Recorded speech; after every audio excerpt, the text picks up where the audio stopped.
మనం మన కూడిక ఆరంభించుకుంటున్నాము. యవనస్తుల కూడిక స్టార్ట్ చేస్తున్నాము. దయచేసి అందరూ వచ్చి ఈ యొక్క కార్పెట్ల మీద కూర్చోవలసిందిగా ఏ స్నానంగా మనం చేస్తున్నాము. అందరూ కూడా దయచేసి ఈ యొక్క కార్పెట్ మీద కూర్చుంటే ప్రార్థనతో ఈ యొక్క కూడికను ఆరంభిస్తాం. ప్రార్థన చేసుకుంటాం. I don't make noise. ప్రార్థన చేసుకుంటాం.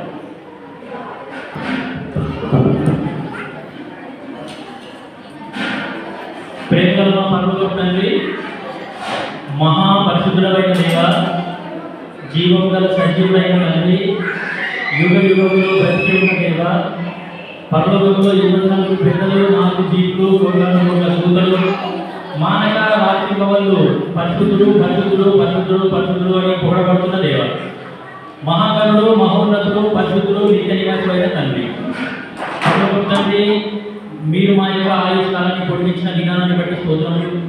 నాయన, మరి మీ ప్రియ కుమారుడు మా సొంత రక్షకుడైన యేసుక్రీస్తు ప్రభుల వారి నామమున తండ్రి వారు మీ సన్నిధికి వచ్చి మీ సన్నిధిలో ఉన్న సంతోషాన్ని అనుభవించే భాగ్యం అందించినందుకు హృదయపూర్వకంగా స్తుతిస్తున్నాను. ఉదయకాలంలో మరి ఆయన ఆరాధన పరిచర్యలో తోడుగా ఉన్న వందనాలు, వ్యక్తిగతంగా ఆరాధన చేసే విషయంలో మరి ఆయన దాని తర్వాత బలవర్తమానంలో కూడా తోడుగా ఉన్నందుకు హృదయపూర్వకంగా స్తుతిస్తున్నాను. పరలోక తండ్రి, మాకు సంఘం అనుగ్రహించినారు, మమ్మల్ని రక్షించినారు, వందనాలు. మీ సువార్తను మాకు అనుగ్రహించినందుకు స్తుతిస్తున్నాను. పరలోక తండ్రి, యేసుక్రీస్తు ప్రభుల వారి మరణ, భూస్థాపన, పునరుత్థానముల యందు సామాన్యమైన విశ్వాసం ద్వారా ఎంతో గొప్ప రక్షణ మాకు ఇచ్చినారు, వందనాలు. రక్షించుకున్న తర్వాత సంఘం ఇచ్చినారు, సహవాసం ఇచ్చినారు, అపోస్తలుల బోధ, సహవాసము, రొట్టె విరుచుట, ప్రార్థన అని ఈ యొక్క 4 లక్షలు మా ఆత్మీయ జీవితానికి అనుగ్రహించినందుకు స్తోత్రాలు. ఆత్మీయంగా ఎదింపజేస్తున్న విధానంపై స్తోత్రాలు. విశ్వాసంలో వృద్ధి పొందిస్తున్నందుకు స్తుతిస్తున్నాం. పండుగ మీ ఇంటిని ప్రేమించే భాగ్యం ఇచ్చినారు, వందనాలు. మీ వాక్యాన్ని ప్రేమించే భాగ్యం ఇచ్చినారు, వందనాలు. పండుగ మీ ఇంటికి వచ్చి కొన్ని మాటలు నేర్చుకునే భాగ్యం ఇచ్చినందుకు హృదయపూర్వకంగా స్తుతిస్తూ ప్రభు, మరి యవనస్తులంగా ఇప్పుడు కొత్త వాక్యాన్ని ధ్యానిస్తున్నాము, కొన్ని పాటలు పాడుతున్నాము. పాటలతో మేము యొక్క కూడికను ఆరంభిస్తున్నాం. సహాయం చేయండి. పాడే పాటలతో తోడుగా ఉండండి. వాక్య ధ్యానంలో కూడా సహాయం చేస్తూ రావాల్సిందిగా కోరుతూ పరలోక తండ్రి, మమ్మల్ని అందరి మీ దగ్గర హస్తాలకు అప్పగిస్తున్నాం. ప్రభు, మరి నిద్రమత్తు నుండి కూడా తప్పించండి. నాయన, మరి వాక్యం వినే చెవులు, గ్రహించే హృదయాన్ని నాకు మాకు అనుగ్రహించండి. ఈ యొక్క వినే వాక్యాన్ని మేము మర్చిపోకుండా తండ్రి మరి హృదయంలో భద్రపరుచుకునేలాగా, నెమ్మడి వేసుకునేలాగా చూసుకోవాల్సిందిగా కోరుతూ యేసుక్రీస్తు ప్రభుల వారి నామమున అంధకార చీకటి శక్తులన్నింటినీ మేము విశ్వాసంతో యేసు నామమున బంధిస్తున్నాం. ప్రభు, మరి సైతాన్ని, వాడి అంశాలని, వాడి కార్యాలని, వాడి యుక్తిని, వాడి యొక్క కుయుక్తిని విశ్వాసంతో యేసు నామమున బంధిస్తున్నాం. సహాయం చేయాల్సిందిగా కోరుతూ నూతనమైన విధానంలో మమ్మల్ని దర్శించండి. మా చెవులు తెరవండి, మా కన్ను తెరవండి, మా మనసులను వినిపించండి, మా హృదయాలు తెరవండి, మా మనసులు తెరవండి. పరలోకాన్ని సహాయం చేయవలసిందిగా కోరుతూ యేసు నామమున ప్రార్థిస్తున్నాం తండ్రి.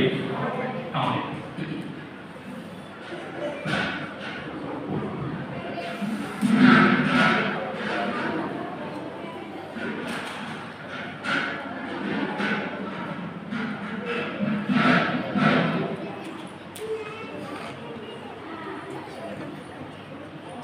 నూతనముగా చేర్చబడిన సీయోను గీతములు, అందులో 2వ పాట, వెనకాల నుంచి 2వ పాట. నూతనంగా చేర్చబడిన సీయోను గీతములు అనేది వెనకాల నుండి 2వ పాట. దేవుడు చేసిన పని అయి ఉన్నాము, క్రీస్తు నందు ఆయన చేసిన పని అయి ఉన్నాము. అందరూ కూడా ఎవరు అక్కడ తిరగకుండా దయచేసి వచ్చి ఈ యొక్క కార్పెట్ మీద కూర్చోవలసిందిగా యేసు నామమున మనం చేస్తున్నాం. వెనకాల నుండి 2వ పాట మనం పాడదాం. దేవుడు చేసిన పని అయి ఉన్నాము, క్రీస్తు నందు ఆయన చేసిన పని అయి ఉన్నాము, క్రీస్తు నందు ఆయన చేసిన పని అయి ఉన్నాము. ఆదాము నిబంధనను భంగము చేసిన దోషము వలన మరణ భాగ్యములో నుండగా, ఆదాము నిబంధనను భంగము చేసిన దోషము వలన మరణ భాగ్యములో నుండగా దేవుని కుమారుడు గొర్రెపిల్లయై దేవుని కుమారుడు గొర్రెపిల్లయై ప్రాణం త్యాగము చేసెను. దేవుడు చేసిన పరిచర్యయున్నాము వీటితో నన్ను ఆయన చేసిన పరిచర్యయున్నాము వీటితో నన్ను ఆయన చేసిన పరిచర్యయున్నాము. ఇశ్రాయేలు ఐగుప్తు రాజ్యములో నుండి నిలుచులతో ములుగులిడుచు మొరపెట్టగా ఇశ్రాయేలు ఐగుప్తు రాజ్యములో నుండి నిలుచులతో ములుగులిడుచు మొరపెట్టగా పరలోకము నుండి దిగి వచ్చి దేవుడు పరలోకము నుండి దిగి వచ్చి దేవుడు దీవించి వారిని నడిపించెను. దేవుడు చేసిన పని అయ్యున్నాము క్రీస్తు నందు ఆయన చేసిన పని అయ్యున్నాము క్రీస్తు నందు ఆయన చేసిన పని అయ్యున్నాము. అపరాధములచే పాపములచే జారిన వారమై ఉగ్రత పాత్రులమై ఉంటిమి. అపరాధములచే పాపములచే జారిన వారమై ఉగ్రత పాత్రులమై ఉంటిమి. దేవుడు తన మహా ప్రేమ చేత దేవుడు తన మహా ప్రేమ చేత క్రీస్తుతో కూడా ప్రతిష్ఠించెను. దేవుడు చేసిన పని అయ్యున్నాము క్రీస్తు నందు ఆయన చేసిన పని అయ్యున్నాము క్రీస్తు నందు ఆయన చేసిన పని అయ్యున్నాము. దేవుని కృప మహా దైవజను బట్టి నరకము ద్వారా అపరాధములను క్షమించెను. దేవుని కృప మహా దైవజను బట్టి నరకము ద్వారా అపరాధములను క్షమించెను.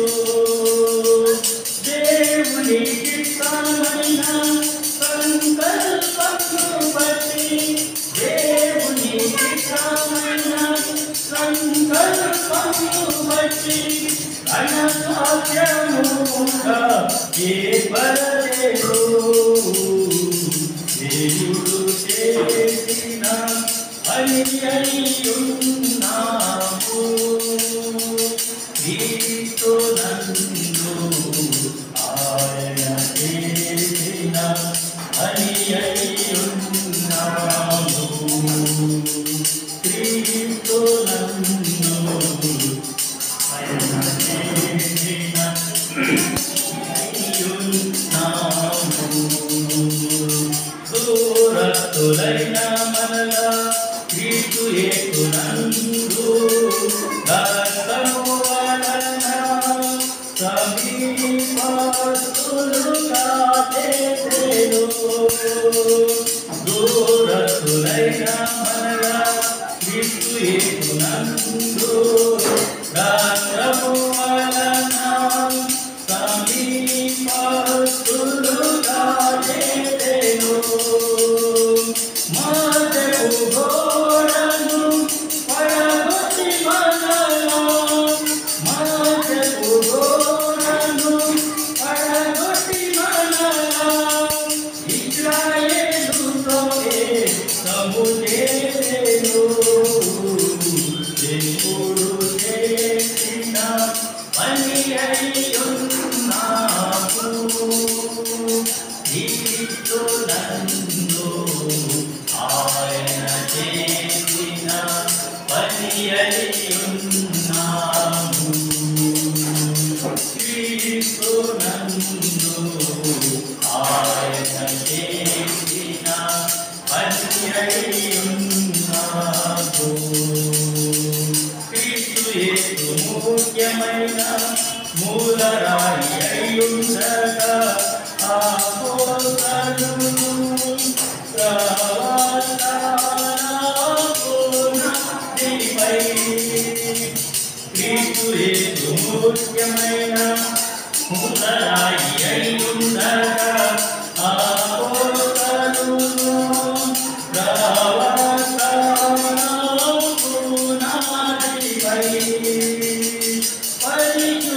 పరిశుద్ధురాయముగా దేవుని వాసముగా పరిశుద్ధాలయముగా దేవుని వాసముగా ఆత్మమూలముగా కట్టబడుతున్నాము.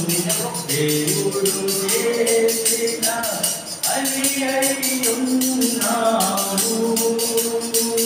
క్రీస్తునందు ఆయన చేసిన పని అయ్యున్నాము.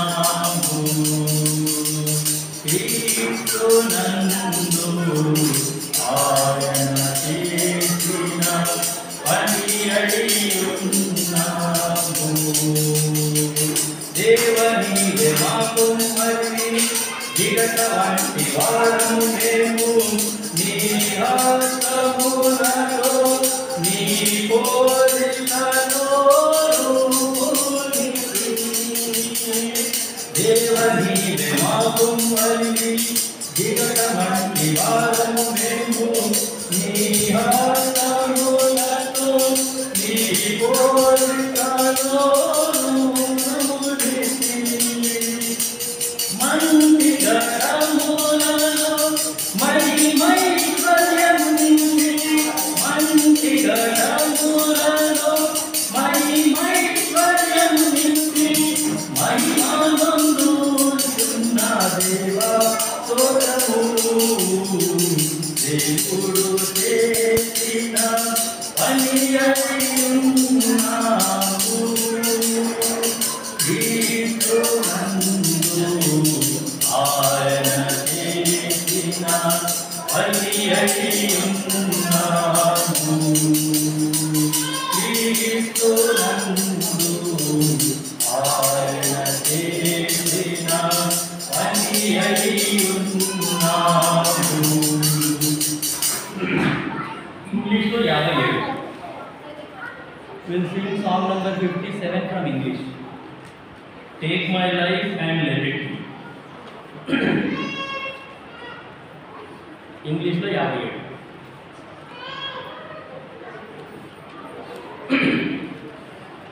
Take my life and let it be consecrated, Lord, to Thee.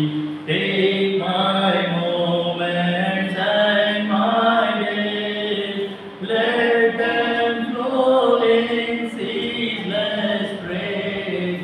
Let them flow in ceaseless praise. Take my hands and let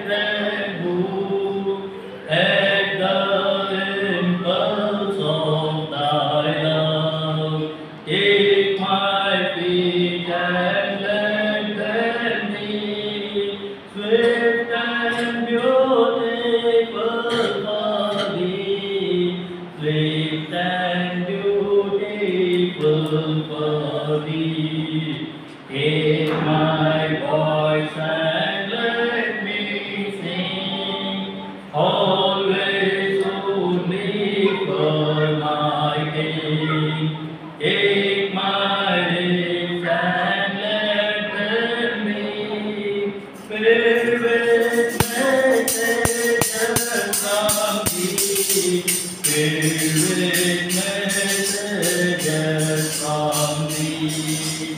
Take my silver and my gold, not in my good I speak, Lord. Take my intellect and use every power and social tool, every power and social tool. Take my will and make it thine. It shall be no longer mine. Take my heart, it is thine own. It shall be thy royal throne. It shall be thy royal throne. Take my love, my Lord, I own, and thy keeping friend alone.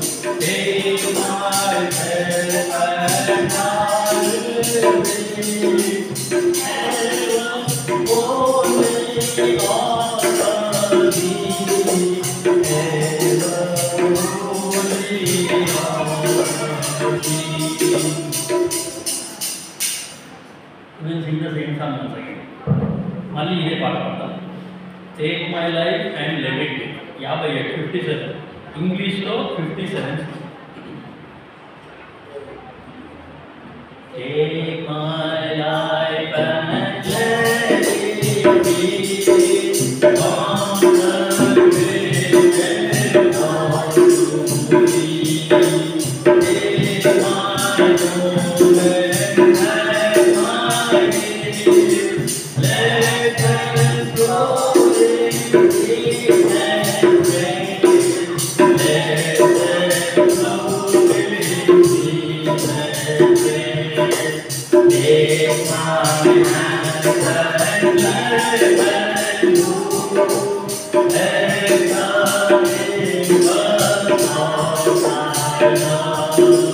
Take my feet and let me live and beautiful body. Live and beautiful body.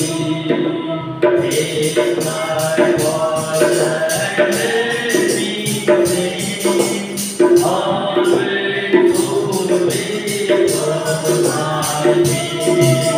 Take my lead and let me live with messages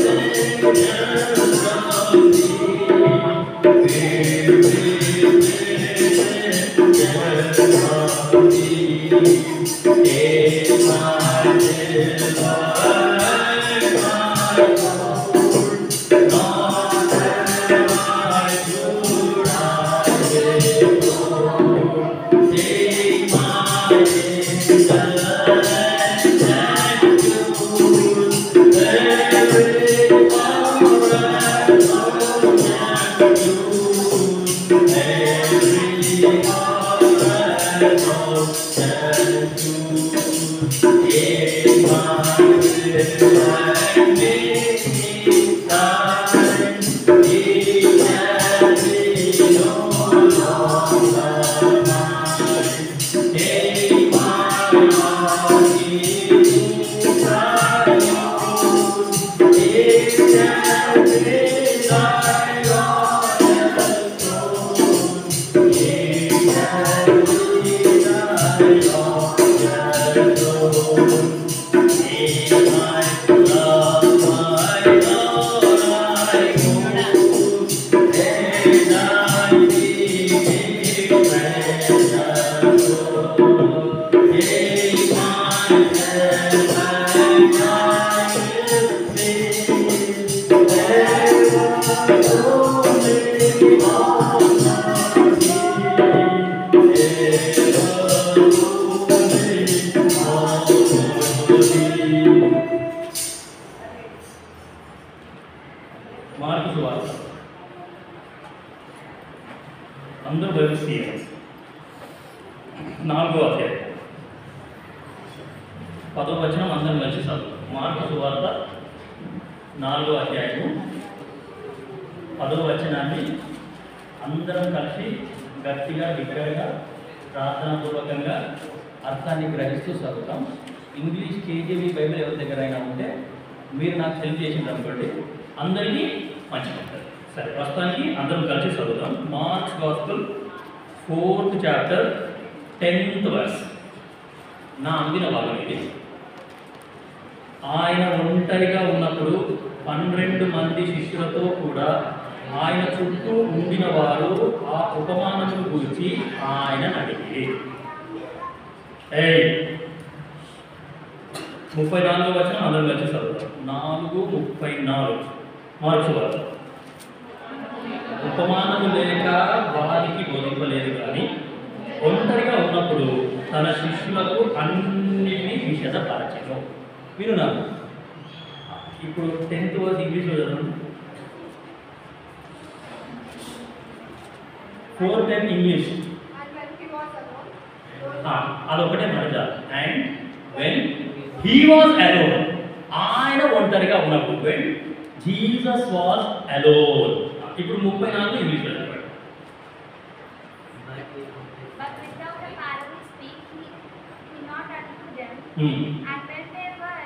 అది ఆ మాట కావాలి. And when they were alone, first మాటలో when he was alone, యేసు క్రీస్తు ప్రభువు వారు ఒంటరిగా ఉన్నప్పుడు.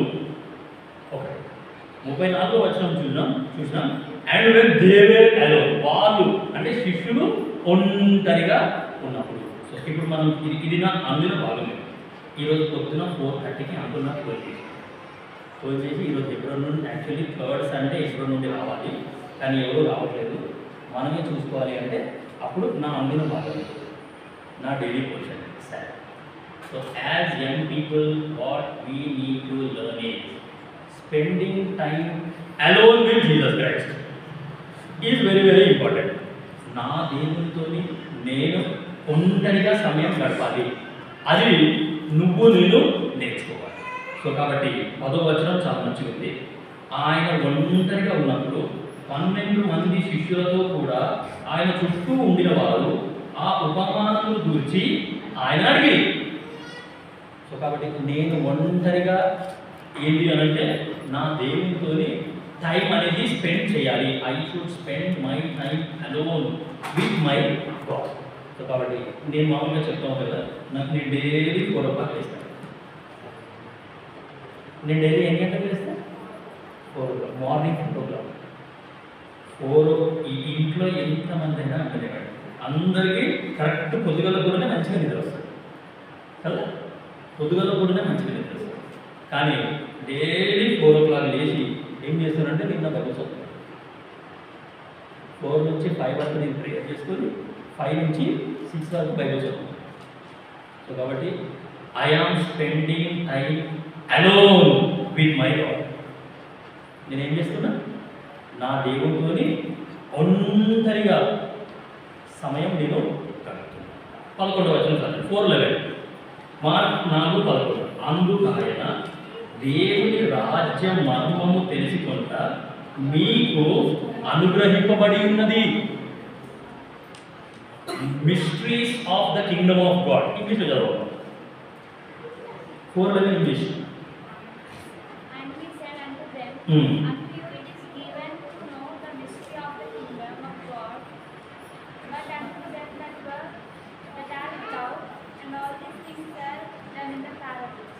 So unto you it is given to know the mysteries of the kingdom of God. So దేవుని యొక్క రాజ్య మర్మములు అన్యులకు ఇవ్వలేదంట ఆయన. ఎవరైతే మందిరానికి రారో, ఎవరైతే ఏసులను హింసిస్తారో, ఎవరైతే మనల్ని కూడా హింసిస్తారో వాళ్ళందరికీ ఈ మర్మాలు తెలుసుకునే భాగ్యం లేదు. మనందరికీ ఈ వాక్యం దేవుడు ఎందుకు ఇచ్చినాడు, ఈ చర్చ్ దేవుడు ఎందుకు ఇచ్చినాడు, ఇట్లా బోధకులు ఎందుకు, ఈ ఆదివారం పరిచయం ఎందుకు, యూత్ మీటింగ్ ఎందుకు, బైబిల్ స్టడీ ఎందుకు, సంఘ ప్రార్థన ఎందుకు అంటే దేవుని రాజ్య మర్మములు ఎరగడానికి. ఆ పరలోక రాజ్యం అంటే అది ఎట్లుంటుంది, అది ఎవరి రాజ్యము, అందులో ఎవరు ప్రవేశిస్తారు, అందులో ఏముంటుంది, అసలు అది ఎలాంటి రాజ్యము అనే సంగతి, ఆ పరలోక రాజ్యానికి సంబంధించిన మాటలు, mysteries of the Kingdom of God, ఆ యొక్క రాజ్య మర్మాలు ఎరిగే అవకాశం దేవుడు నీకు నాకు ఇచ్చాడు. సామ్ 116 చూడండి, 9th verse, 116వ కీర్తన 9వ వచనం చదవండి. సజీవులున్న దేశములలో, అది పరలోక రాజ్యం అంటే ఎవరి దేశం అంట? అది చనిపోయిన వారు ఉన్న దేశం కాదు, సజీవులు ఉన్న దేశం, బ్రతికి ఉన్న వాళ్ళు ఉన్న దేశం అది. ఆ దేవుడు బ్రతికి ఉన్నారు, ఆ దేవుడు సృష్టించిన దూతలు బ్రతికి ఉన్నారు. ఇక్కడ ఈ భూమి మీద ఎవరైతే క్రీస్తు నందు ఉండి చనిపోయినారో వాళ్ళందరూ కూడా ఆ సజీవులు ఉన్న దేశానికి పోతారన్నమాట. పరలోక రాజ్యం అంటే ఏం దేశం? అది చచ్చిపోయిన వాళ్ళు ఉండే దేశం కాదు, యుగ యుగములు సజీవులుగా ఉన్న దేశం. సజీవులే ఆ యొక్క దేశంలో ఉంటారు. సో సజీవులు ఉన్న దేశంలో యెహోవా సన్నిధిని నేను కాలము గడుపుదును. సో ఈ లోకంలో చనిపోయిన వాళ్ళు ఉంటే, అందుకే మనము ఎక్కువగా బాధపడము. క్రీస్తునందు ఉండి ఎవరైనా చనిపోతే మనం ఎక్కువగా బాధపడము, ఎందుకంటే ఆ సజీవులు ఉన్న దేశానికి ఆ యొక్క వ్యక్తులు ఏమంటే పెద్ద. ఎక్సోడస్ 3:8 చూడండి, పరలోక రాజ్యం అంటే ఎటువంటి రాజ్యం చూడండి. పాత నిబంధన కాలంలో దేవుడు ఏం చెప్తున్నాడు? ఎక్సోడస్ 3:8, నిర్గమకాండం 3:8, ఎనీబడి ఎనీ లాంగ్వేజ్. కాబట్టి ఐగుప్తీయుల చేతిలో నుండి వారిని విడిపించను, ఆ దేశంలో నుండి విశాలమైన దేశం. పర్వత రాజ్యం ఎలాంటి దేశం? విశాలమైన దేశం. ఒకటి సజీవులున్న దేశం, రెండోది విశాలమైన దేశం. ఆకాశం ఎంత పెద్దది ఉంది, దాని లెంత్ ఎంత, దాని బ్రెడ్త్ ఎంత, దాని హైట్ ఎంత, యూ కెనాట్ ఇమాజిన్. ఆకాశం ఎంత పెద్దది ఉంది కదా. విశాలమైన దేశం, విశాలమైన మంచి దేశం. పర్వత రాజ్యం ఎలాంటి దేశం అంటే విశాలమైన దేశం అండ్ మంచి దేశం. దాని తర్వాత చూడండి, అనగా కనానీయులకు, హిత్తీయులకు, అమోరీయులకు, పెరిజ్జీయులకు, హివ్వీయులకు, యెబూసీయులకు నివాస స్థానమై పాలు తేనెలు ప్రవహించు దేశం. పాలంటే యేసుక్రీస్తు ప్రభులవారు, తేనె అంటే కూడా యేసుక్రీస్తు ప్రభులవారు. పాలు అన్న దేవుని వాక్యం, తేనె అన్న దేవుని వాక్యం. సో దేవుని వాక్యం అంటే నా దిగుబడి యేసుక్రీస్తు ప్రభులవారు, సాక్షాత్తు యేసుక్రీస్తు ప్రభులవారు ఉన్న దేశం. అని ఏ దేశము అంటే ఈ యొక్క పరలోక రాజ్యం అనేది సాక్షాత్తు యేసుక్రీస్తు ప్రభులవారు ఉన్న దేశం. ఏ యేసు గురించి అయితే నేను ఇక్కడ వింటున్నానో, ఏ యేసు అయితే నేను నా హృదయంలో అంగీకరించినానో, ఏ యేసు అయితే మన కొరకు త్యాగమైపోయి చనిపోయి సమాధి చేయబడి తిరిగి 3వ దినాన లేచినాడో, ఆ యేసుక్రీస్తు ప్రభులవారు నివసించే దేశం అది. సో కాబట్టి ఇక్కడ నేను వింటున్నాను, ఇక్కడ నేను ఏమి అంటే అనుభవిస్తున్నాను. అక్కడికి వెళ్ళిన తర్వాత ఏమి అంటే సాక్షాత్తు నేను ఆయనని చూస్తున్నాను. 6:8 ఎక్సోడస్.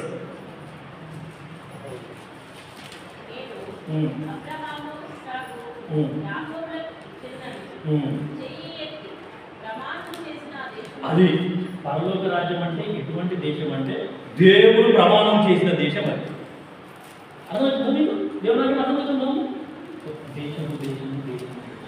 సో పరలోక రాజ్యం అంటే అబ్రహాము, ఇస్సాకు, యాకోబు వీళ్ళందరికీ చెయ్యి ఎత్తి ప్రమాణం చేసిన దేవుడు ప్రమాణం చేసిన దేశం. అంటే ఇంగ్లీష్లో చదువుతాం. 6:8 ఇంగ్లీష్.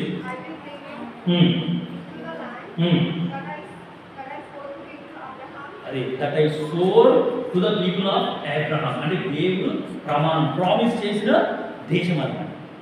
కాబట్టి ఇటువంటి దేశానికి నిన్ను నన్ను తీసుకొని వెళ్ళడానికి ఏమి అంటే ఈ యొక్క దేవుడు చాలా ఆతృతగా ఉన్నాడు. 6:4 ఇదే ఎక్సోడస్.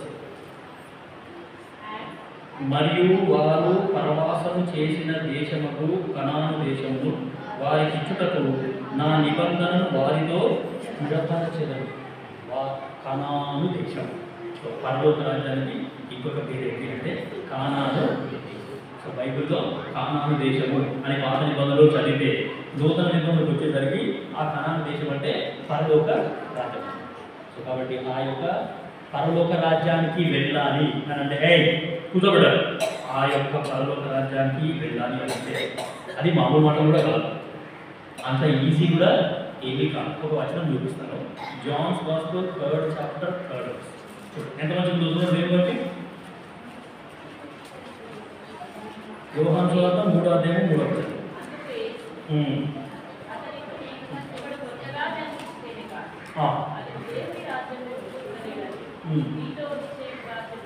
Very good. ఇప్పుడు 5వ వచనం చెప్తాను. 3:5 యోహాను సువార్త.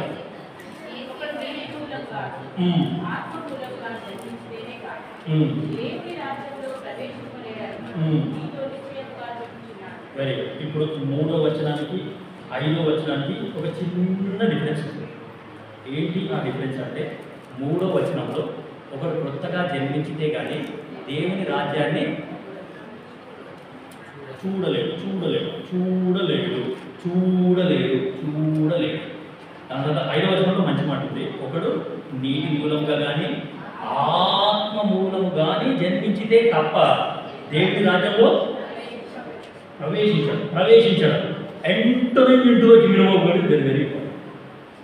దేవుని రాజ్యాన్ని చూడడం ఒక ఎత్తు, దేవుని రాజ్యంలో ప్రవేశించడం ఇంకొక ఎత్తు. Seeing the Kingdom of God is different from entering into the Kingdom of God. ఉదాహరణకి ధనవంతుడు లాజరు మనందరికి బాగా తెలుసు కదా.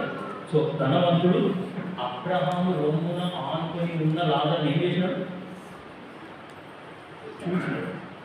కానీ పరలోక రాజ్యంలో ప్రవేశించినాడా? ప్రవేశించాడు. అది చాలా ప్రాముఖ్యం. అబ్రహాము రొమ్మున ఆనుకొని ఉన్న లాజరు ధనవంతుడు ఏం చేసినాడు? పరలోక రాజ్యాన్ని చూసినాడు. ఖచ్చితంగా ధనవంతుడు పరలోక రాజ్యాన్ని చూసినాడు, నో డౌట్. కానీ పరలోక రాజ్యంలో ఆయన ప్రవేశించలేడు. ఇప్పుడు నేను పరలోక రాజ్యంలో ప్రవేశించాలి అని అంటే ఆ 5వ వచనం చాలా ప్రాముఖ్యం. ఒకడు నీటి మూలంగాను ఆత్మ మూలంగాను జన్మించితేనే తప్ప పరలోక రాజ్యంలో ప్రవేశించాలి. ఎందుకు ఈ మాట చెప్తున్నాము అంటే mysteries of the Kingdom of God, దేవుని రాజ్యం గురించిన మర్మము. నేనేదో యేసుప్రభువుని నమ్ముకున్నాను, అయిపోయింది, నేను రక్షణ పొందినాను, సరే పాపం చేసిన ప్రతిసారి నేను ఒప్పుకుంటాను, నేను ఎంత యథార్థంగా ఒప్పుకున్నానో అంతే యథార్థంగా దేవుడు కూడా నన్ను క్షమిస్తాడు, క్షమించేసినాడు, నేను నమ్మేసినాను, అయిపోయింది, మళ్ళీ నేను నా పాత జీవితాన్ని జీవిస్తానే కాదు. సో కాబట్టి దేవుని రాజ్యాన్ని చూడడం, దేవుని రాజ్యంలో ప్రవేశించడం. పాత నిబంధనలో కూడా ఒక వ్యక్తి ఉన్నాడు. ఆయన పేరు మోసెస్. ఆయన చాలా గొప్ప లీడర్. 40 years అరణ్యంలో 6 lakhs పీపుల్ని ఆయన లీడ్ చేసినాడు, గైడ్ చేసినాడు. అంత గొప్ప వ్యక్తి కూడా ఏమి అంటే లాస్ట్ మూమెంట్కి వచ్చేసరికి ఆయనకి ఏమైందంటే ఒక చిన్న పొరపాటు చేస్తాడు. ఆయన చేసిన తప్పు కూడా పెద్ద తప్పేం కాదు. యేసుప్రభు ఏమన్నాడంటే ఆ బండతో మాట్లాడితే నీళ్ళు వస్తాయి అని అన్నాడు. ఆయననేమో ఆ బండతో మాట్లాడకుండా ఆ బండను కొట్టుతాడు, అంతే. ఆ ఒక్క చిన్న మిస్టేక్ని దేవుడు చాలా సీరియస్గా తీసుకుంటాడు. సీరియస్గా తీసుకొని ఇన్ని సంవత్సరాలు నువ్వు ఏ ప్రజలనైతే ఈ అరణ్యంలో నడిపించినావో, ఏ దేశానికి వెళ్తానని నేను చెప్పినానో ఆ దేశంలో నువ్వు ప్రవేశించవు. Moses has not entered into the land of Canaan. Moses Canaan నువ్వు ప్రవేశించినాడు, కానీ ఆ కానాను దేశాన్ని ఆయన చూచినాడు. తెలుసా మీకు? కానాను దేశాన్ని ఏం చేసినాడు? చూసినాడు. నేబో శిఖరం ఎక్కి ఆయన ఏం చేశాడంటే అప్పటికే చాలా బ్రతిమాడాడు ఆయన. దేవా ప్లీజ్ ప్రభా, కనీసం చూసే భాగ్యం అన్నా ఇవ్వు, నాకు చూసే భాగ్యమైన ఇవ్వు అంటే చాలా బ్రతిమాడిన తర్వాత దేవుడు ఏం చేశాడంటే ఆ నేబో శిఖరాన్ని ఎక్కించి ఆ నేబో శిఖరం నుండి అక్కడ చూసాడు. చూడు, పాలు తేనెలు ప్రవహించే దేశం, నేను చెయ్యెత్తి ప్రమాణం చేసిన దేశం, ఆ యొక్క దేశాన్ని అబ్రహాము ఇస్సాకు యాకోబులు నివసించిన దేశం అది, నీ ప్రజలకు ఇస్తాను, ఏ ప్రజలైతే నువ్వు నడిపించినావో వాళ్ళకి ఇస్తాను అనే దేశం. చూడు, చూసే భాగ్యం మోసేకి దక్కింది, కానీ ప్రవేశించే భాగ్యం ఓ వచనం చూడండి. యాక్చువల్లీ నా టాపిక్ ఇది కాదు. Spending alone time with God అనేది నేను ప్రిపేర్ అయ్యి వచ్చినాను. 33 ఎక్సోడస్ 33 11th వర్స్ 33:11 మోషే గురించి చూడండి ఒక మాట ఎంత మంచిగా 33:11 ఎక్సోడస్. అది అది మనుషుడు తన స్నేహితుడితో మాట్లాడినట్లు యెహోవా మోషేతో ఎట్లా మాట్లాడాడంట? ముఖాముఖిగా, ఫేస్ టు ఫేస్. సో కాబట్టి ఇంత అద్భుతమైన ఏమి అంటే Moses has spend time alone with God. ఇది నేను చెప్పేది. As God's children we should spend alone with our God. మన దేవునితోని ఒంటరిగా మనం సమయం గడపాలి అనేది చాలా ప్రాముఖ్యం. మోసే నిజంగా మనుషుడు, నేను మరోసారి చదువుతున్నాను 33:11 ఎక్సోడస్. మనుషుడు తన స్నేహితుడితో మాట్లాడినట్లు యెహోవా మోషేతో ముఖాముఖిగా మాట్లాడుచుండేది. ఒక స్నేహితుడు మనుషునితో ఎట్లా మాట్లాడతాడో అట్లా మాట్లాడతాడు. ఈ వాక్యం చదువుతున్నప్పుడు నాకు కూడా చాలా డౌట్స్ వస్తున్నాయి. మోసెస్ పుట్టింది ఎక్సోడస్ 2nd చాప్టర్లో, మళ్ళీ జెనసిస్ రాసింది కూడా మోసే. ఈ సృష్టి గురించి, ఆదాము గురించి, ఆదాములు పాపం చేసిన దాని గురించి, లేకపోతే అబ్రహాం గురించి, ఇస్సాకు గురించి, యాకోబు గురించి, ఇవన్నీ మోసేకి ఎట్లా తెలిసినాయి, ఆయన పుట్టకన్నా ముందు సంగతులు మోసేకు ఎట్లా తెలిసినాయి అనేది నాకు కూడా చాలా డౌట్ ఉండే, అనుమానాలు ఉండే వాక్యం చదువుతుంది. కానీ ఈ వచనం అనేది ఏం చేసింది అంటే నా అనుమానాలన్నీ తీర్చేది. మనుషుడు తన స్నేహితుడితో మాట్లాడినట్లు యెహోవా మోషేతో మాట్లాడుతున్నాడు. ఆయన ఈ యొక్క సృష్టిని ఎట్లా సృష్టించినాడో ఆ సృష్టి అంతా కూడా దేవుడు మోసెస్కు చెప్పేసినాడు. మోసెస్ ఆయన బ్రెయిన్లో ఫీడ్ చేసుకున్నాడు, అన్ని ఫీడ్ చేసుకొని మంచిగా తర్వాత రాసి పెట్టుకున్నాడు. సో కాబట్టి దేవుని వాక్యం అనేది చాలా అవసరం. So Moses has spend time alone with God. ఇది చాలా ప్రాముఖ్యం. మనము as young people we should learn all these things. ఇప్పుడు చూడండి, ఆదికాండం 24వ అధ్యాయం 24, జెనసిస్ 24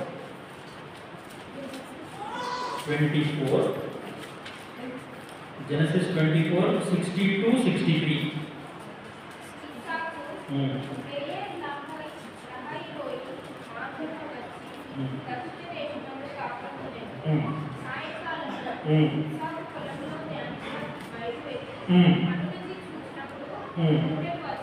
అది ఇక్కడ సందర్భం ఏంటంటే ఇస్సాకు వాళ్ళ మమ్మీ చనిపోయింది.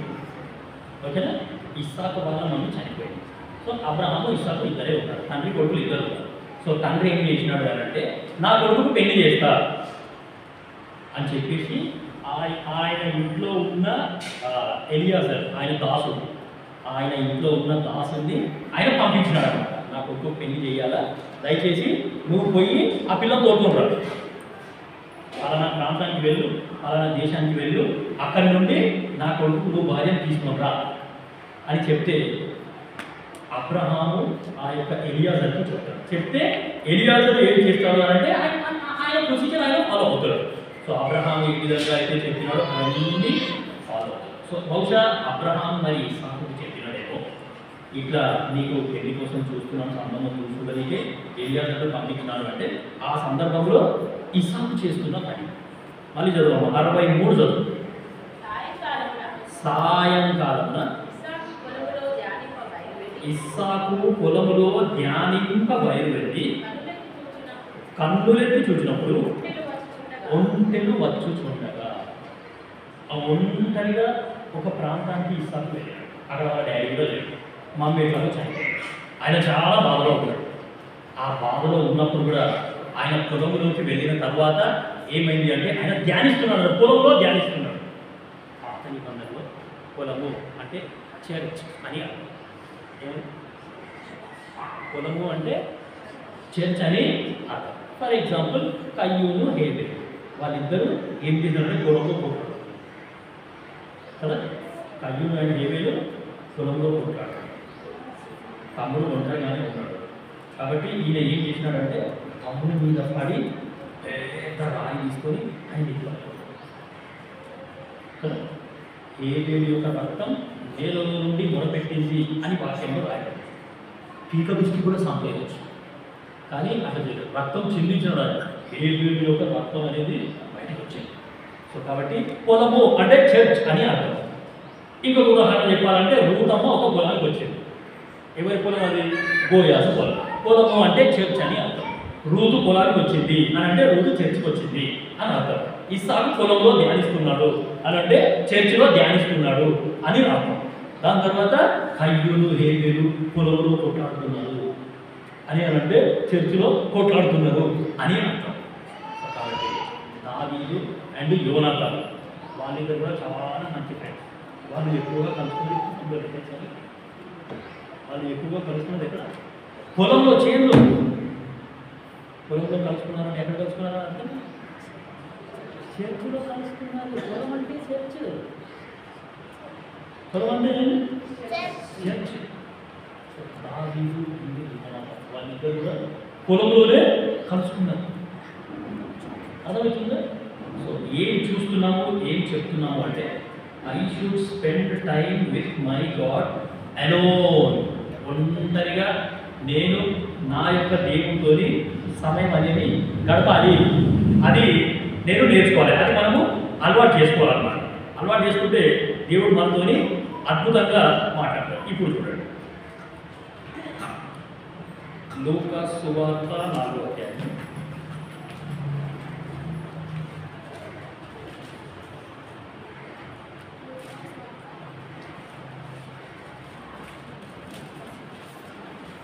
మార్క్స్ వార్త కదా నేను చెప్పింది. మార్క్స్ వార్త 4వ అధ్యాయం. మార్క్స్ వార్త 4వ అధ్యాయం. ఐఎమ్ సారీ, మార్క్స్ వార్త మార్కు 4:10. అదే చదువుతారు. ఆయన ఒంటరిగా ఉన్నప్పుడు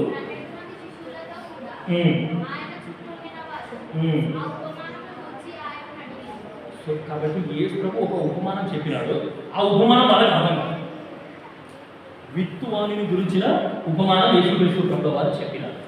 ఆ యొక్క ఉపమానం వాళ్ళకి ఏం కాలేదు. మందిరానికి వచ్చినా సరే కొన్నిసార్లు మన వాక్యం అర్థం కాదు. ఒంటరిగా వాక్యం చదువుతున్నా మనకు వాక్యం అర్థం కాదు. సో అలాంటప్పుడు ఒంటరిగా దేవునితో ప్రార్థన చేస్తే అప్పుడు ఇక్కడ యేసు ప్రభు వాళ్ళకు చెప్తున్నాడు విత్తువాణి గురించిన ఉపమానం ఇక్కడ దేవుడు వాళ్ళకి. సో నేను ఆఫీస్లో పనిచేస్తున్నప్పుడు మా ఆఫీస్లో పనిచేస్తున్నప్పుడు ఏమైందంటే ఒక మేడం వచ్చింది నా దగ్గర. ఆఫీస్ పని మీదనే వచ్చింది నా దగ్గరికి వచ్చి.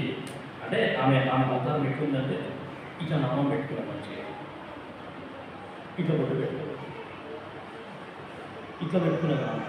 మళ్ళీ ఇట్లా పెట్టుకున్నాం నామాలు. దాని తర్వాత చేతులకి కాళ్ళకి మనసులో పసుపు పెట్టుకున్నాం. అంటే ఆమె క్యాంపస్ ఇంటర్వ్యూలో నుంచి సెలెక్ట్ అయ్యి మా ఆఫీస్కి వచ్చిందన్నమాట. క్యాంపస్ ఇంటర్వ్యూలో సెలెక్ట్ అయ్యి మా ఆఫీస్లో జాబ్ కొట్టినారు.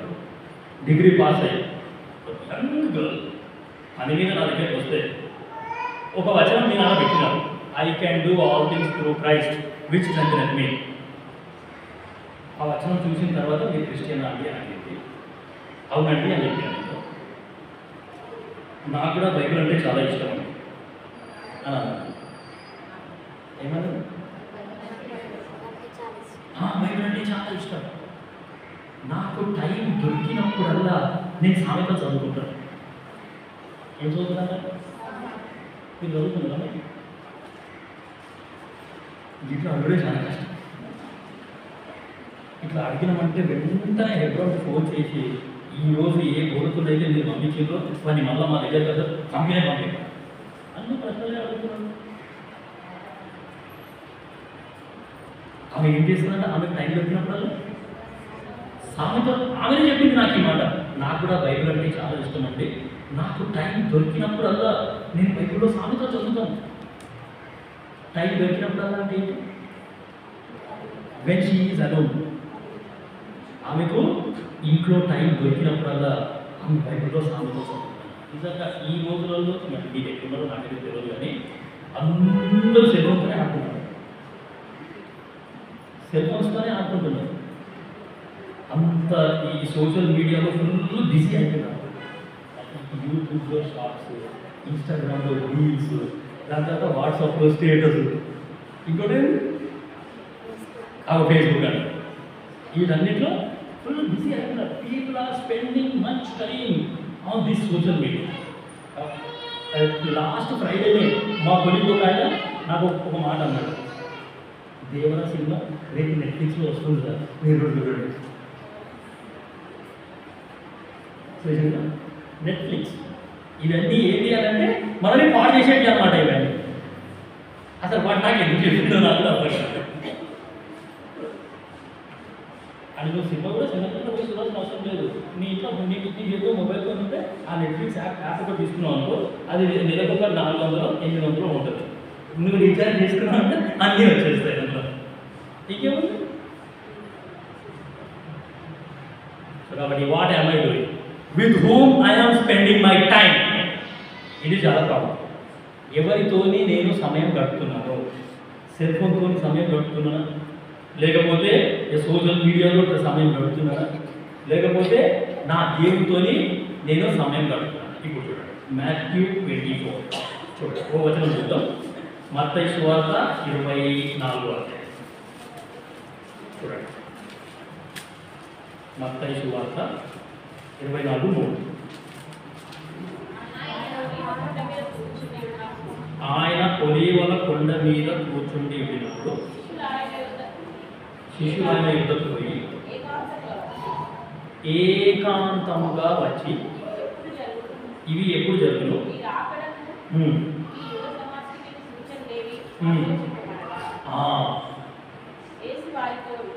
చాలా ఇవి ఎప్పుడు జరుగును? ఇక్కడ సందర్భం ఏంటంటే యేసుక్రీస్తు ప్రభుల వారు ఏమి అంటే రెండో రాకడప్పుడు ఎట్లా జరుగుతుంది, రెండో రాకడప్పుడు ఎట్లా ఉంటుంది, అసలు పరిస్థితి ఎట్లా ఉంటుంది ఎవరికి తెలుసు? ఎవరికి తెలుసు. కాబట్టి ఈ రెండో రాకడకు సంబంధించిన సూచనలు ఏమై అని ఈ శిష్యులు ఏం చేసినారంటే ఏకాంతంగా పోయినారంట.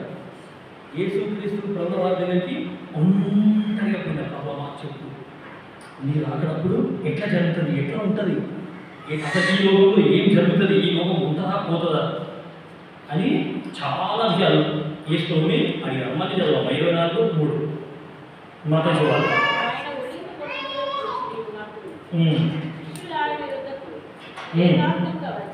ఏకాంతముగా వచ్చి ఇవి ఎప్పుడు జరుగును? నీ రాకడను ఈ యుగ సమాప్తికి సూచనలు ఏవి అని మాతో చెప్పుమనగా. సో నిజంగా చెప్పాలంటే ఈ వాక్యం అనేది మన దగ్గర ఉన్నప్పుడు మనం మంచిగా చదువుకున్నాము, మనకు అన్నీ అర్థమవుతాయి. సో ఈ వాక్యాన్ని రాసిన వ్యక్తి నాలో వల్లే ఉన్నాడు. చెప్పాలంటే ఈ వాక్యాన్ని పరిశుద్ధాత్మ దేవుడు రాసినాడు. ఆ పరిశుద్ధాత్మ దేవుడు ఎక్కడ ఉన్నాడు? నాలో వల్లే ఉన్నాడు. ఈ పుస్తకాన్ని రాసిన వ్యక్తి నాలో వల్లే ఉన్నప్పుడు నాకు అర్థం కాని విషయం ఏదైనా ఉంటే నేను మళ్ళీ పరిశుద్ధాత్మ దేవుడిని అడుగుతున్నాను కదా. ఆ పరిశుద్ధాత్మ దేవుడు నాకు అన్నీ చెప్తాడన్నమాట. సో కాబట్టి యేసుక్రీస్తు ప్రభుల వారి రాకడ గురించిన విషయాలన్నీ కూడా వీళ్ళు ఏం చేసినారు అంటే శిష్యులు యేసుక్రీస్తు ప్రభుల వారికి అడిగినారు, అడిగి తెలుసుకుంటున్నారు ఇవన్నీ ఎప్పుడు జరుగుతాయి, ఎట్లా నీ రాకడికి సూచనలు ఏమిటి మాకు చెప్పు అంటే వాళ్ళు కింద వచనాలన్నీ చదివితే మీకు అర్థమవుతాయి. ఎక్కడ చూసినా సరే ఈ యొక్క లోకంలో ఏమి అంటే అందరూ మోసపోతారు. అందరూ కూడా ఏమైపోతారు? మోసపోతారు. యేసుక్రీస్తు ప్రభుల వారి పేరు చెప్పే మనుషులు నీ దగ్గరికి వచ్చి మీరు మోసం చేస్తారు. కాబట్టి ఎక్కడ చూసినా అపవిత్రత అనేది ఉంటుంది. ఆ యుద్ధానికి ఆ దేశానికి ఈ దేశానికి మధ్యలో యుద్ధం అనేది జరుగుతుంది. దేశానికి మధ్యలో యుద్ధం జరుగుతుంది. మీరు యుద్ధంలో గురించి, యుద్ధ సమాచారంలో గురించి మీరు వింటారు అని అక్కడ ఉన్నది. కాబట్టి ఇప్పుడు మనం చూస్తున్న పరిస్థితులు కూడా సేమ్ అట్లనే ఉన్నాయి. ఇప్పుడు ఇజ్రాయెల్ దేశం ఉంది. ఆ యొక్క ఇజ్రాయెల్ దేశం చుట్టూ కూడా ఎవరున్నారు అంటే అన్ని ముస్లిం దేశాలే ఉన్నాయి. ఎదురుగా ఇజ్రాయెల్ దేశం చుట్టూ ఏమున్నాయి? అన్ని ముస్లిం దేశాలే ఉన్నాయి. ఆ ముస్లిం దేశాల అన్ని దేశాల టార్గెట్లో ఒకటే ఆ ఇజ్రాయెల్ దేశాన్ని ఏమి ఎక్కడ పనికి రాకుండా చేసేద్దాము అని. కానీ ఆ యొక్క దేశాన్ని టచ్లో చేయగలుగుతారు. ఆ యొక్క దేశాన్ని కనీసం టచ్లో చేయలేదు. ఆ యొక్క ఇజ్రాయేల్ దేశాన్ని ఇస్రాయేల్ కాపాడేవాడు కొంచెం నిద్రపోయి అని వాగ్దానం ఏదైతే మనం చదువుతున్నామో ఆ యొక్క వాగ్దానాన్ని బట్టి దేవుడు వాళ్ళని కాపాడుతున్నాడు, వాళ్ళని రక్షిస్తున్నాడు. సో యేసుక్రీస్తు ప్రభువు వారు వచ్చేటప్పుడు ఎట్లా ఉంటుంది అంటే, ఇప్పుడు ఏ ఇజ్రాయెల్ దేశం గురించి అయితే మనం చూస్తున్నామో వింటున్నామో ఆ ఇజ్రాయెల్ దేశంలో ఇప్పుడు ఎరుసలేం అనేది లేదు. ఎరుసలేం టెంపుల్ అనేది లేదు, అది పడగొట్టబడ్డది, ఎప్పుడో పడగొట్టబడ్డది. సో ఆ యొక్క పడగొట్టబడ్డ మందిరం అనేది మళ్ళీ కట్టబడ్డది. సరేనా? అది ట్రంప్ వచ్చినా సరే కట్టబడుతుంది, లేకపోతే ట్రంప్ కాకుండా ఇంకొక వేరే వ్యక్తి వచ్చినా సరే ఆ యొక్క మందిరం అనేది ఖచ్చితంగా కట్టడం అనేది జరుగుతుంది. సో కాబట్టి ఎన్ని బాంబులు వేసినా, ఎన్ని యుద్ధాలు వచ్చినా, ఆ యొక్క దేశానికి ఏం జరిగినా సరే ఆ యొక్క మందిరం అనేది ఖచ్చితంగా కట్టబడుతుంది. ఎందుకు ఆ మందిరం కట్టబడుతుంది అని అంటే, ఆ మందిరం కట్టబడ్డ తర్వాత ఆ మందిరంలో నుండే అంత్యక్రీస్తు యొక్క పాలన అనేది స్టార్ట్. జాగ్రత్తగా వెళ్ళండి. ఆ మందిరం నుంచి ఏం స్టార్ట్ అవుతుంది? Rule of Antichrist. అంత్యక్రీస్తు యొక్క పాలన అనేది ఆ కట్టబడ్డ మందిరంలో నుంచే స్టార్ట్ అవుతుంది. ఈ దేశంలో ఉన్న రాజ్యాలన్నీ కూడా ఆయన అండర్లోకి వెళ్ళిపోతాయి. ఆ అంత్యక్రీస్తు యొక్క అండర్లోకి వెళ్ళిపోతాయి. ఆయన ఒక్కడే, ఆ అంత్యక్రీస్తు ఒక్కడే ప్రపంచాన్ని మొత్తాన్ని ఏర్పడనమాట. ప్రపంచం మొత్తం ఒకే కరెన్సీ ఉంటుంది. One nation one tax, one nation one card, one nation one currency, one nation one QR code. ఎట్లయితే మనం ఇప్పుడు వింటున్నామో అట్లనే జరుగుతుంది. అది దేశం మొత్తానికి సింగిల్ కరెన్సీ, ఒకే ఒక కరెన్సీ. ఆ కరెన్సీనే అందరికీ నడుస్తుంది. సో నా డౌట్ ఏంటంటే ఆ క్యూఆర్ కోడే ఆ కరెన్సీ ఏమో అని నా డౌట్. కాబట్టి చాలా జాగ్రత్తగా ఉండాలి. సరే, ఆ అంత్యక్రీస్తు పాలన అనేది ఆ యెరూషలేము మందిరం నుంచి స్టార్ట్ అవుతుంది. సరే, ఆ అంత్యక్రీస్తు యొక్క పాలన ఎప్పుడు స్టార్ట్ అవుతుంది అంటే ఈ సంఘం అనేది ఎత్తబడ్డ తర్వాత. యేసుక్రీస్తు ప్రభువు వారు మధ్యాకాశంలో చూస్తారు. ఆ మధ్యాకాశంలో ఎవరైతే క్రీస్తునందు ఉండి మృతి చెందినారో వాళ్ళంతా పైకి వెళ్ళిపోతారు. వాళ్ళ తర్వాత సజీవమైన మనము ఆ యొక్క పరలోక రాజ్యానికి చేరుకుంటారు. ఆ యొక్క మధ్యాకాశంలో యేసు ప్రభుని కలుసుకుంటారు. సో మధ్యాకాశంలో మనం గడిపేది 7 years.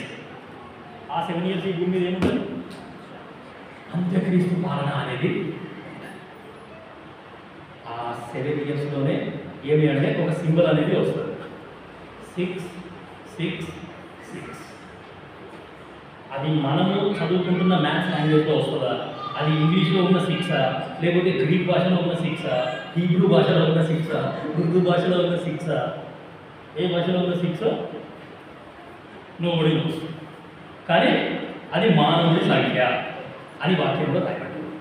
ఆ యొక్క ముద్ర ఎవరైతే వేసుకుంటారో వాళ్ళకు మాత్రమే ఇంటర్వ్యూ చేస్తారు, వాళ్ళకు మాత్రమే ఉద్యోగాలు ఇస్తారు, వాళ్ళకు మాత్రమే స్కూల్లో అడ్మిషన్ అనేది వస్తుంది, వాళ్ళకు మాత్రమే రేషన్ కార్డు ఉంటే రేషన్లో బియ్యం వస్తాయి, వాళ్ళకు మాత్రమే పప్పులు వస్తాయి, వాళ్ళకు మాత్రమే ధాన్యాలు వస్తాయి. షాప్కి పోయి ఒక టూత్ పేస్ట్ ఇయ్యు, ఒక బ్రష్ ఇయ్యు అంటే కూడా మీ దగ్గర ఆ సింబల్ లేదు కాబట్టి నీకు బియ్యం పో ఇక్కడ అన్నాడు. అర్థమవుతుందా? ఈ భూమి మీద చాలా భయంకరమైన టార్చర్ అనేది ఉంటుంది. ఒక మానవుడిని పుడితే ఎంత భయంకరంగా ఉంటుందో అంత భయంకరంగా ఉంటుంది యాంటీక్రైస్ట్ రూల్. మనకు ఉన్న నిరీక్షణ ఏంటి అంటే, నేను క్రీస్తు నందు ఉండి మృతి చెందితే ఏమవుతుంది అంటే ఆ యొక్క మధ్యాకాశంలోకి నేను చేస్తాను. ఈ 7 ఏళ్ల కాల శ్రమ కాలంలో నేను అసలు ఉండనే ఉండను. అర్థమవుతుందా? కాబట్టి అది మన నేను ఆ ఎత్తబడ్డ తర్వాత ఆ మధ్యాకాశంలో కూడా 7 years. ఆ 7 years మళ్ళీ 2 parts. First 3.5 years and next 3.5 years. First 3.5 yearsలో యేసు ప్రభు ఏం చేస్తాడంటే మనందరికీ తీర్పు తీరుస్తాడు. ఎవరైతే ఎత్తబడ్డారో వాళ్ళందరికీ తీర్పు తీరుస్తాడు. తీర్పు తీర్చి ఆ 3.5 yearsలో అందరికీ తీర్పు తీర్చేస్తాడు. తీర్పు తీసిన తర్వాత నెక్స్ట్ 3.5 years ఆ గొర్రె పిల్ల పెళ్లి విందు అనేది ఉంటుంది. సరేనా? ఆ గొర్రె పిల్ల పెళ్లి, ఆ పెళ్లి విందులో మనకు బహుమానం. ఈ లోకంలో పెళ్లి ఏదైనా చేసుకుంటున్నారంటే మనం పోయి వాళ్ళకు గిఫ్ట్ ఇస్తాం. కానీ ఆ యేసుక్రీస్తు ప్రభు వారికి అట్లా కాదు. ఆయన పెళ్లిని ఆయన మనకు గిఫ్ట్ ఇస్తాం. అర్థమవుతుందమ్మా వారికి? ఎవరికైనా అర్థం కాలేదు? ఈ భూమి మీద 7 years యాంటీ క్రైస్ట్ రూల్ అయిపోయిన తర్వాత ఏమి అంటే దేవుని దూతలు పరలోకంలో నుండి వచ్చి ఆ యాంటీ క్రైస్ట్ను పంపించేస్తారు. నరకంలో పడేసి ఆ నరకంలో మూసేస్తారు, తాళం వేసేస్తారు. 1000 years, ఎన్ని ఇయర్స్? 1000 years. ఆ 1000 years ఆ మధ్యాకాశంలో ఎవరైతే యేసుక్రీస్తు ప్రభు వారితో ఎత్తబడ్డారో వాళ్ళందరూ కూడా ఈ భూమి మీదకి వస్తారన్నమాట. యేసుక్రీస్తు ప్రభు వారి రూలింగ్ కూడా ఆ కట్టబడ్డ మందిరంలో నుండే స్టార్ట్ అవుతుంది. అది అర్థమవుతుందా? ఆ building of the third temple అనేది, ఆ టెంపుల్ ఎప్పుడైతే కట్టబడుతుందో కట్టబడ్డ తర్వాత ఫస్ట్ యాంటీ క్రైస్ట్ రూల్ అనేది వస్తుంది. ఆ యాంటీ క్రైస్ట్తోని దేవుని దూతలు ఫైటింగ్ చేస్తారు. ఫైటింగ్ చేసి వాడిని ఓడించేసి ఆ పాతాళంలో బంధించేస్తారు, మూత పెట్టేస్తారు. పాతాళంలో వాడిని బంధించేస్తారు 1000 years. ఆ 1000 years యేసుక్రీస్తు ప్రభువారు మనందరినీ తీసుకొని ఈ భూమికి వస్తారు. ఆ యేసుక్రీస్తు ప్రభువారి సింహాసనం అన్నమాట. ఆ యొక్క ఏమి అంటే యెరూషలేము మందిరంలోనే. కాబట్టి ఆ 1000 yearsలో ఏమి అని అంటే మనం అందరము యేసుక్రీస్తు ప్రభువారితో ఇవన్నీ ఏమి అంటే దేవుడు నాకు నేర్పించిన కొన్ని విషయాలు. సో ఈ యొక్క మాటలన్నీ కూడా ఏమి అంటే మనం చాలా జాగ్రత్తగా వాక్యాన్ని చదివితే, జాగ్రత్తగా వాక్యాన్ని ధ్యానిస్తే ఇవన్నీ మనకు కూడా అర్థం. ఈ రోజుల్లో ఇవన్నీ కూడా చెప్పాలి. కాబట్టి మనం ఏం చేస్తామంటే మోకరిస్తాం, ప్రార్థన చేస్తాం. చూస్తున్న విషయం ఒకటే, I should spend time alone with my God. ఇది మనం చూసిన మోకరించండి, ప్రార్థన చేస్తాం.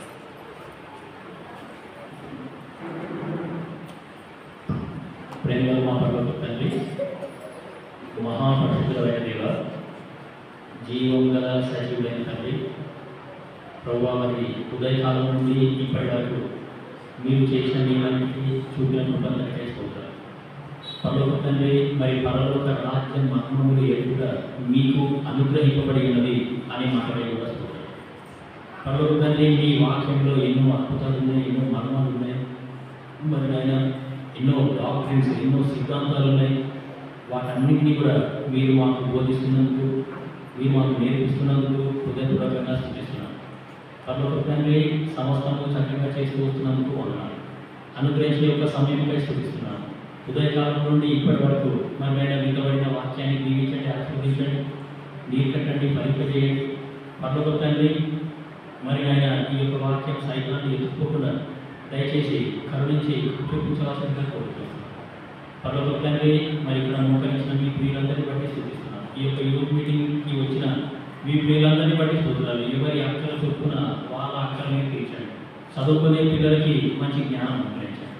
పరలోక తండ్రి, ఆయన మరి కాంపిటేటివ్ ఎగ్జామ్స్ రాస్తున్నారు, వాళ్ళని కూడా జ్ఞాపకం చేయండి. ఉద్యోగాలకు ఎదురు చూస్తున్న వారిని జ్ఞాపకం చేసుకోవాల్సిందిగా కోరుకొస్తున్నాను. పరలోక తండ్రి, మరి ఆయన లైఫ్ సెటిల్మెంట్స్ కొరకు ఎదురు చూస్తున్న యవనస్తులను జ్ఞాపకం చేసుకోండి. వివాహాల కొరకు ఎదురు చూస్తున్న యవనస్తులను జ్ఞాపకం, వివాహాలతో ఎదురు చూస్తున్న యంగ్ పీపుల్ని కూడా జ్ఞాపకం చేసుకొని వాళ్ళ అక్కడ కూడా తీరుస్తూ రావాల్సిందిగా కోరుతున్నాను. పరలోక తండ్రి, ఇక్కడ వచ్చిన ప్రతి ఒక్కరిని దీనికి ఆస్వాదించండి. వాళ్ళను కూడా మరి ఆయన రానున్న దినాలలో మీ పని కొరకు, మీ పరిచయ కొరకు అద్భుతంగా మీరు వాడుకోవాల్సిందిగా కోరుతున్నాను. ప్రభు, మరి మేమందరం కూడా ఎంతో భయభక్తులతో ఈ లోకంలో జీవించడానికి, అన్యుల మధ్యలో ఉన్నప్పుడు మరి ఆయన మీకు ప్రతిబింబాలుగా జీవించడానికి, మిమ్మల్ని ఎత్తి చూపించేలాగా సహాయం చేస్తూ రావాల్సిందిగా కోరుతున్నాను. ప్రభు, మరి యేసుక్రీస్తు ప్రభు వారి యొక్క మహిమ అనేది మా ద్వారా ప్రత్యక్షపరచబడాలి అనే మాటగా కూడా హృదయపూర్వకంగా స్తుతిస్తున్నాను. చేసిన మేలన్నిటిపై స్తుతిస్తూ, చూపిన కృపలన్నిటిపై స్తోత్రం తెలుసు యేసుక్రీస్తు ప్రభువారి నామమున స్తుతించి ప్రార్థించి అడిగడుగుతున్నాం తండ్రి. ఆమేన్. మన తండ్రి అయిన దేవుని ప్రేమ, యేసుక్రీస్తు ప్రభువారి యొక్క కృప, పరిశుద్ధాత్మ యొక్క సహవాసం ఇప్పుడు ఎల్లప్పుడూ సదాకాలం మనతో నడిపించుగాక. ఆమేన్. Praise the lord.